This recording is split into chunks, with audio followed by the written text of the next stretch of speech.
Hey y'all, how y'all doing? Y'all all right?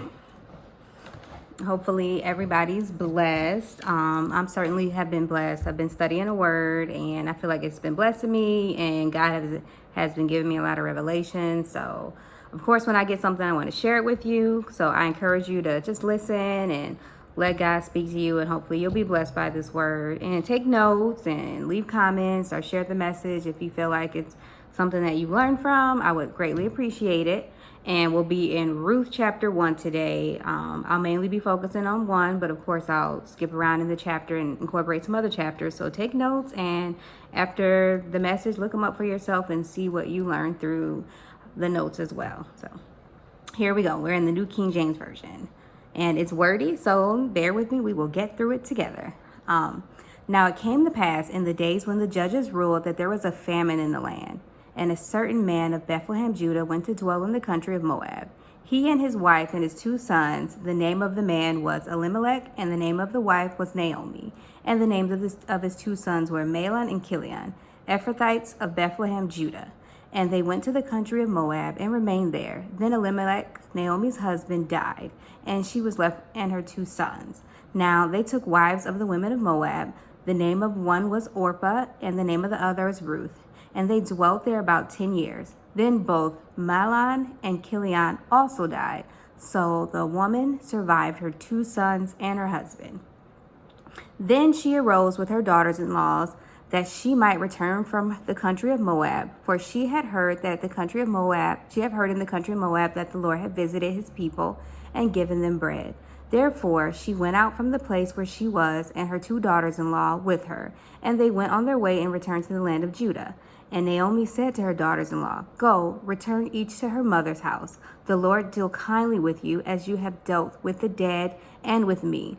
The Lord grant that you may find rest, each in the house of her husband. So she kissed him, and they lifted up their voices and wept. And they said to her, Surely we will return with you to your people. But Naomi said, Turn back, my daughters. Why will you go with me? Are there still sons in my womb that may be your husbands? Turn back, my daughters, go, for I am too old to have a husband. If I should say I have hope, if I should have a husband tonight and should also bear sons, will you wait for them till they were grown? Would you restrain yourselves from having husbands? No, my daughters, for it grieves me very much for your sake that the hand of the Lord has gone out against me. Then they lifted up their voices and wept again, and Orpah kissed her mother-in-law, but Ruth clung to her. And she said, Look, your sister-in-law has gone back to her people and to her gods. Return after your sister-in-law. But Ruth said, Entreat me not to leave you, or to turn back from following after you. For wherever you go, I will go, and wherever you lodge, I will lodge. Your people shall be my people, and your God my God. Where you die, I will die, and there will I be buried. The Lord do so to me, and more also, if anything but death parts you from me. When she saw that she was determined to go with her, she stopped speaking to her. Now the 2 of them went until they came to Bethlehem. And it happened, when they had come to Bethlehem, that all the city was excited because of them. And the women said, Is that Naomi? But she said to them, Do not call me Naomi, call me Mara, for the Almighty has dealt very bitterly with me. I went out full, and the Lord has brought me home again empty. Why do you call me Naomi, since the Lord has testified against me, and the Almighty has afflicted me? So Naomi returned, and Ruth the Moabitess, her daughter-in-law, with her, who returned from the country of Moab. Now they came to Bethlehem at the beginning of barley harvest. Okay, got that done. All right, so there's so much in here to unpack, just in this one chapter long. So I have my notes, and I'll go ahead and try and follow them and make sure I get everything in here and try to get it in here in a good amount of time.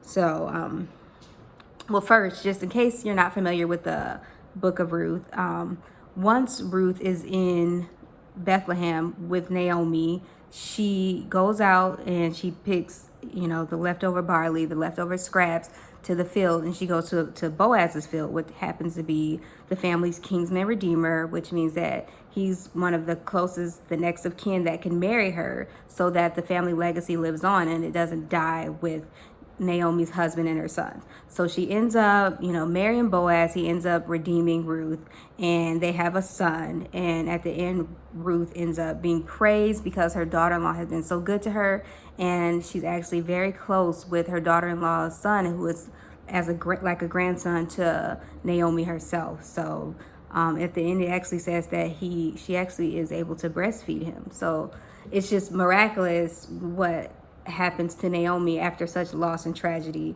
in the first chapter. So that's just to catch you up in case you're not familiar, but I do encourage you, go read it. It is so amazing. But let's get to what we came here for. So we start chapter 1 in a famine. They leave their land, they leave Bethlehem, and they go to Moab because they are in a famine. And if you know anything about famine, it is nothing's growing. There's a drought, most likely. That's probably what's causing the famine. There's no resources. So when there's no resources, the economy's bad, your health is bad, you can't survive. So they go in search of a better life, better circumstances for themselves. However, they get to the land of Moab. And they're there. And if you know anything about Moab, a lot of people may not know this, but Moab, actually, the Moabites descend from Lot, Abraham's nephew. And it's between Lot and his daughter. Their incestuous relationship produced a child, Moab. So those are who the Moabites are from. So it's already kind of taboo for God's people to be dwelling among the Moabites because they were not godly and they served other gods. So it's already taboo to be dwelling there, and especially for them to be marrying. In the Bible, in the Old Testament, it states that they were not to intermarry with the Moabites. So they're already settled in a taboo place. And unfortunately, when they left for a better life, but in search for better, they actually got worse. So if you recall the end of the chapter, Naomi says, I left full and I came back empty. So when they left, she felt like she was actually empty. She felt like she was out of resources. She felt like she had nothing. But after she's going through all this loss, when that went to worse, she realized that she was actually blessed when she left. And now it seems like the blessing's gone. It seems like God is against her. It seems like everything is against her. So one thing that was interesting to me in verse 2, if you can recall, that it said that they went to the country of Moab and they stayed, or they remained there. So to me, that stuck out because that said to me that there was some level of stagnation. And if you've ever gone somewhere, if you ever felt like you had a famine in your life, which we can all relate to, if it's a job, if it's a relationship, if something's not going well in your life and you feel like you leave that situation, you left that job, you left that relationship, and instead of things getting better, you got a job where you thought, okay, it was worth more money, but now you have no peace. Now you're exhausted. You're unhappy from it. Or you thought that you would find a better spouse, or maybe you didn't even find anybody and now you're lonely, or now you are in a worse relationship, you're worse off. And you decide to just stay. So that's where the stagnation comes, where you like, okay, I've already gone through all this. I already left once. I don't feel like starting over. It's not better, but I'm here. I'm just gonna stay here. So that's what stuck out to me, is that the things got worse. Like, her husband died and yet they stayed, and then her sons married wives. And what's interesting is that they said that they were married 10 years before they died, and in 10 years neither wife conceived, so she had no grandchildren. So that's like sticking out, that the women, they were all in a famine. The wives also came into this famine that this family was going through because they weren't fruitful. So it's like excuse me, one famine to another just followed them. So there was just unfruitfulness and there was lack. So unfortunately, her husband dies and her sons die. And they said, and all she did was survive. That's basically all Naomi can do at this time. Is sometimes in life, when things happen, they say, when all you can do is stand, just stand. And that's basically all she could do, was at this point was survive. She lost everything she had. She felt like she had no blessings, but she survived. And it says in verse 6 that Naomi got word that God was blessing the people of Bethlehem. So she decided that it was time to go back home. And isn't that like God, that he can get a word to you anywhere? are out of position, as it seemed like Naomi was to me, because she was out of her country. She was in Moab, kind of a taboo place for God's people to be. She was not in position anymore. And it's like God will send you a word anywhere. He can get a word to you to wake you up, to snap you into reality, to sober you up, and let you know that this is not what I have for you. I have more for you. So basically, Naomi knows there's nothing here. There is more there. And not only is it sobering, but also it can be kind of painful, because I've been there in life where God has told me to do something, and I'm sure other people can relate, whether it's he told you to get a new job, or he told you to write the book, or he told you to start the business, or he told you to go back to school. There's something that you're supposed to be doing and you don't. And then you see someone who started where you were, someone appear, someone who was on your level, you see them and they did what God said that they were supposed to do, and they are being blessed, and you are sitting there in lack. So Naomi decides, I am going to go where the blessing is. If the blessing has been Bethlehem, back in my country, I am going to get back in position. I am going to follow the blessing.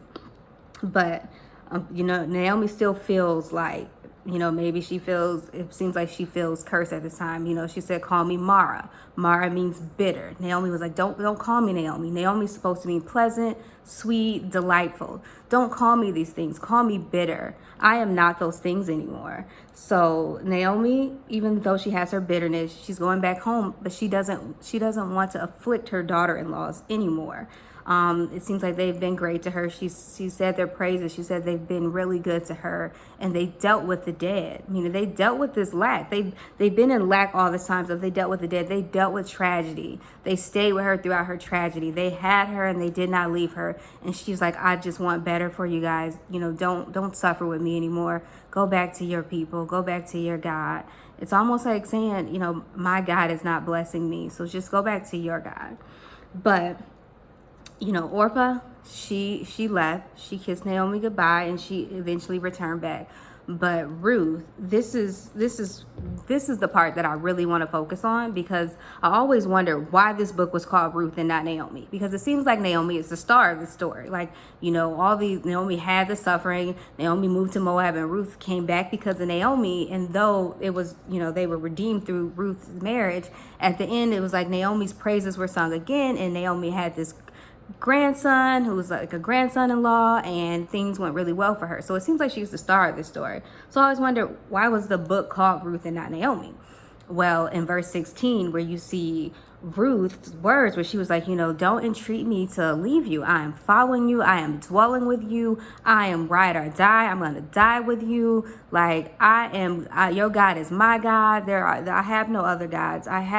This is my land. These are my people now. She made a covenant with her till death, basically. She said, and if I don't die with you, then the Lord basically punish me. So she made a covenant with her. It's almost like marriage vows, but not in a ungodly kind of way, but just that she went into covenant with her. So this got me to thinking about, this is why the book is Ruth. It's all about this covenant. It's all about the people of the Moabite woman. It's about this Moabite woman who descended from Lot's incestuous relationship with his daughter, who didn't. The people do not follow God. The people worship other gods, and she has decided that she's going to come to covenant and be a stranger in the land of Naomi and face whatever challenges. And if you read throughout the chapter, she did face almost, I want to call it almost like racism, because they kept calling her Ruth the Moabitess, which at first I was like, okay, that's just identifying where she came from.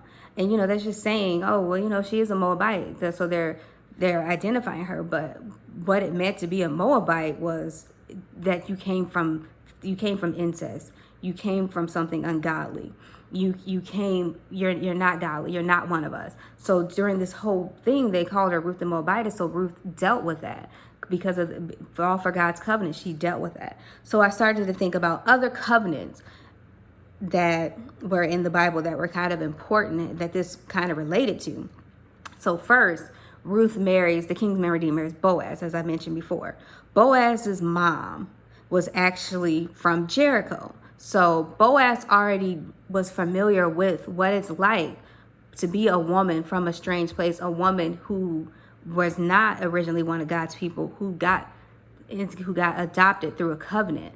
So, his mom was Rahab. She lived on the wall of Jericho. And when Joshua sent the 2 spies in to spy and see how they can take the land, the guards came after them, and Rahab ended up lying and saying that the men went off while she hid the men, so they would not, be found and killed. So they said they would spare Rahab and they will spare her family. So after they did take Jericho and everybody was killed and the city was burnt down, Rahab and her house was saved. So during that, Rahab had a baby, and it was Boaz. So Boaz is already come from a woman who had to enter into covenant, who was not originally a daughter of God. She entered into that in a covenant.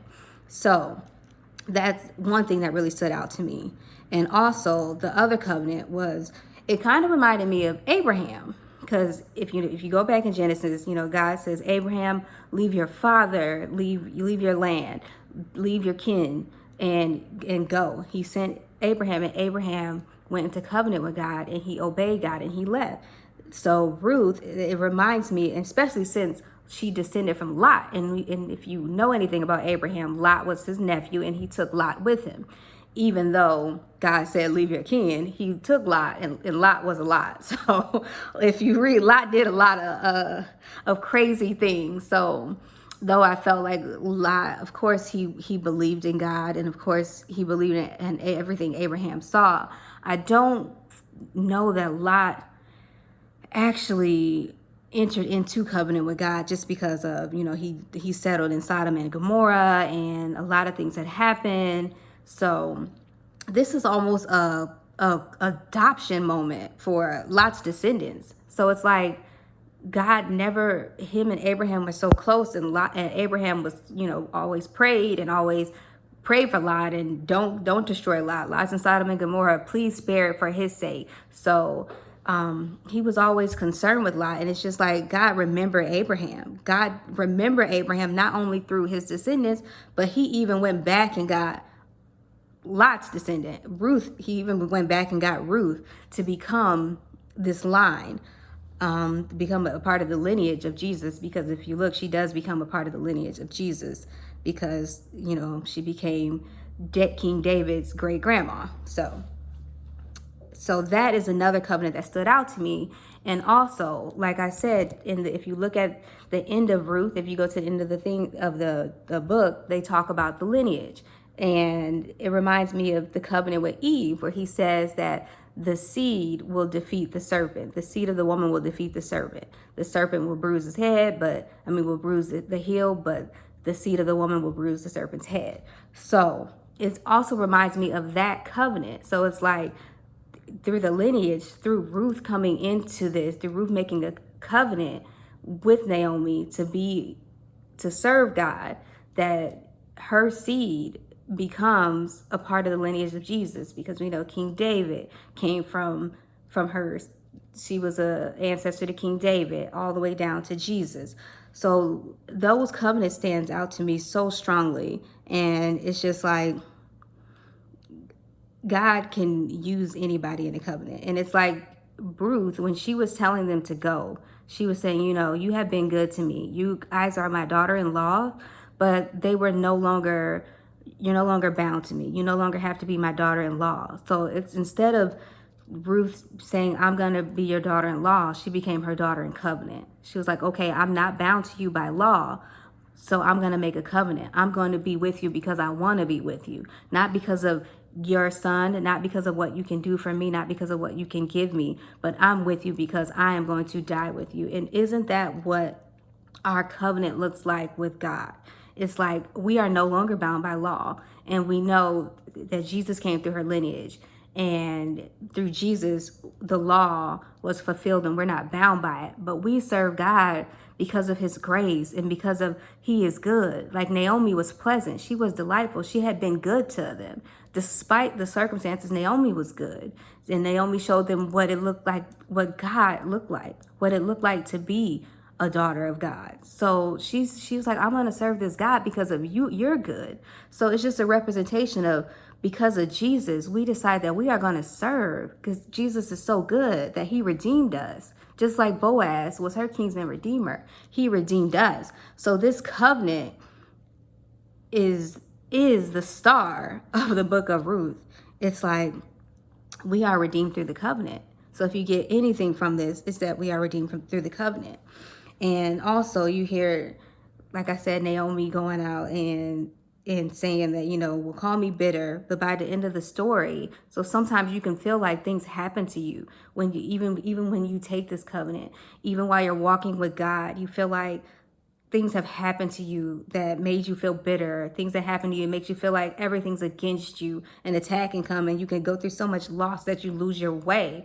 God will give you a word to help you find your way. As you saw, she was finding her way back home. And when you are obedient, you get back in position, not only will you find your way, but God will give you an expected end. I even say, he says an expected end, his expected end, not even our expected end. So he's giving us not our expected end, he's giving us his expected end. And we know that anything that God has is good. It is more than we can imagine. It is better than we could ever think of. I'm sure Naomi never thought that Ruth would produce this grandson that would actually breastfeed from her. Like they would have that much of a connection through this covenant. They would have that much of a connection. So I just want to remind you that hopefully you learned something. It was so much. And I'm always nervous to do this because it's just like, it's so much. And I feel like it's so big and, God, can I do this? But I'm really glad that you listen, and I hope you learned something. And if you take anything away from it, it's take this covenant that we are in covenant with God, and God will bless us, even when things seem like a famine, even when it seems like we lost, even when it seems like circumstances are not good. So I thank you for listening. Comment, share, and y'all have a good day. Y'all stay blessed. I really appreciate the support. And thank you. It's not easy, but I really believe in what I'm doing, and I just really believe in sharing the word of God. So y'all have a good day. Be blessed. Until next time, I'll see you.